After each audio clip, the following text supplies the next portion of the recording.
Bonjour mes bien-aimés dans le Seigneur. Aujourd'hui encore, je viens vous parler d'une chose très importante, la chose que beaucoup de personnes ne veulent pas écouter, beaucoup de pasteurs ne veulent pas prêcher. Je vais parler de la repentance. Hébreux 3, 7, la Bible dit, aujourd'hui si vous attendez sa voix, endurcissez pas votre cœur, endurcissez pas ton cœur. Le Seigneur veut que tu écoutes sa parole. Nous servons le Seigneur dans l'église, mais nous ne le servons pas avec un cœur pur. Nous ne le servons pas avec un corps, âme et esprit. Le Seigneur nous a créés pour lui plaire et non pas pour plaire aux hommes. Je te conjure aujourd'hui, si tu sais que ta vie n'est pas droite avec le Seigneur, demande-lui pardon et il va te pardonner. La Bible dit dans Luc 24, le péché et la repentance sera prêchée au nom de Jésus. Et aujourd'hui, je viens te présenter ce nom. Mais si tu vois que tes péchés sont le plus grand péché, tu as même fait des choses que tu as honte de dire aux gens. Oui, ne le dis pas aux gens. Va t'agenouiller devant Papa. Va t'agenouiller devant Dieu au nom de Jésus. Parce que la Bible dit, le pardon du péché sera prêché à son nom. Demande au Seigneur, pardonne mes péchés. Il a dit, si nous confessons nos péchés, il est fidèle et juste pour nous pardonner. Confesser ce péché, ce n'est pas venir devant le Père, dire que Dieu pardonne mes péchés. C'est comme aller devant le docteur, tu dis, docteur, guéris-moi. Et tu ne dis pas ce qui te dérange, la maladie qui te dérange. Quand tu viens devant le Seigneur, cite ton péché. Dis, Seigneur, je n'arrive pas à abandonner la masturbation. Je n'arrive pas à abandonner l'impudicité. Je n'arrive pas à arrêter d'insulter les gens. Je n'arrive pas à arrêter de regarder les gens mauvais. Je n'arrive pas à, à à faire ceci ou cela. Cite ton péché. Et le Père, la Bible dit, il est juste et fidèle et il va te pardonner. La Bible dit encore, Jésus, Dieu a mis le pardon à côté de nous pour que nous le craignions. Personne n'est parfait dans ce monde. Et les gens, souvent beaucoup de personnes, se tiennent à cette partie de leur critique pour vivre dans le péché. Ce n'est pas biblique.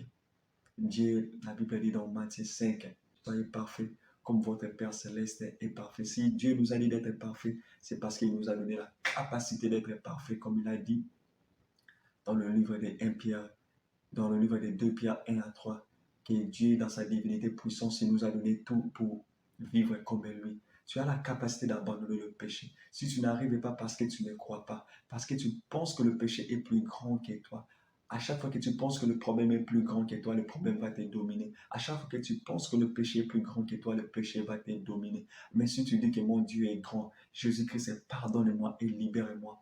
La Bible dit, même si nos péchés sont rouges comme de la file cramoisie, Dieu va nous pardonner. Il va le rendre blanche.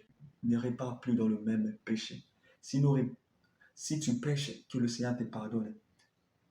Et où tu pêches, tu vois que le Seigneur ne te fait rien. Tu continues à pécher, tu continues à pécher. Sans savoir, tu vas t'éloigner de la présence du Seigneur. Et si tu sens dans ton cœur que tu n'arrives pas à pardonner, ou tu n'arrives pas à vivre dans la pureté, dans la sainteté, demande la capacité du Seigneur. Et crois qu'il t'a donné cette capacité et tu dois renoncer. La parole est claire, la Bible dit, garde ton cœur plus que tout. C'est dans le cœur, c'est dans la pensée que le diable attaque. Le Seigneur n'a pas dit que je vais garder ton cœur, il a dit garde. Il nous a donné le devoir, le mandat de garder nos cœurs, afin de ne pas laisser les choses du diable pénétrer dans nos cœurs. En rendant compte, la Bible dit, de toutes les choses que nous faisons. Peut-être tu te caches devant ton pasteur, tu pars dans une boîte de nuit, tu te caches, tu te fais un chrétien saint, tu te fais un chrétien pur devant les hommes. Mais Dieu connaît ton cœur et tu ne peux pas mentir à ta conscience. Sois vrai avec le Seigneur. Pourquoi tu mens à ta conscience? Pourquoi tu vis la vie qui ne plaisait pas au Seigneur? Sois vrai avec le Seigneur, je t'en supplie. Renonce à toutes les formes du mal, renonce à toutes les formes de péché. Ne garde pas les gens dans ton cœur, ne vis pas dans l'impudicité. Ça sert à rien. Tu te tues toi-même. Je t'en supplie, mon frère et ma soeur. Donne toute ta vie en Christ. Et si tu n'as pas encore donné ta vie à Jésus, je te conjure de le faire aujourd'hui. Dieu n'a pas dit que la vie chrétienne sera facile. Il y aura des gens qui vont te haïr à cause du nom de Jésus. Pour venir en Christ, tu n'as pas besoin de faire des cérémonies, tu n'as pas besoin de donner de l'argent. Ici, Jésus a besoin juste de ta foi. Et si tu ouvres ton cœur, tu l'appelles sincèrement, il va venir s'installer. Si tu sais que tu vis dans la saleté et que tu n'aimes pas cette vie, dis Seigneur Jésus, je viens devant toi. Souviens-toi du sang que tu as fait couler. Pardonne mes péchés. Lave-moi par ton sang et donne-moi ta vie. Et souvent, ce qui fait en sorte qu'on n'arrive pas à garder notre cœur, c'est les soucis de ces mondes, comme il a dit dans le livre de Marc, chapitre 3, versets 17 à 19. C'est les soucis de ces mondes qui pénètrent dans le cœur. Tu commences à penser, je n'ai pas l'argent, je n'ai pas ceci, je n'ai pas ceci, mon enfant est malade. Quand tu commences à prendre les responsabilités que Dieu le Père doit prendre pour toi, quand tu commences à prendre cela, ça va diminuer ta foi et ça va ouvrir la porte à l'ennemi de commencer à t'attaquer, de commencer à t'attaquer. Mais toutes les choses qui t'arrivent, poussez-la vers le Seigneur. Il a dit, venez à moi, vous tous qui êtes chargés et fatigués. Quand quelque chose vient à toi, donne-le au Seigneur. Quand ça va se fatiguer, tu le renvoies au Seigneur. On en renvoie les choses au Seigneur. Comment? Père, prends contrôle de ceci. Et Père, au nom de Jésus, j'ai chassé ceci. Sois toujours ferme. Sois vrai avec lui et il ne t'abandonnera jamais. Peu importe ce que les gens disent, toi reflète ta vie à l'image de Jésus. Même si les gens disent que tu sers à Dieu, regarde vous les chrétiens, vous êtes seulement comme ça.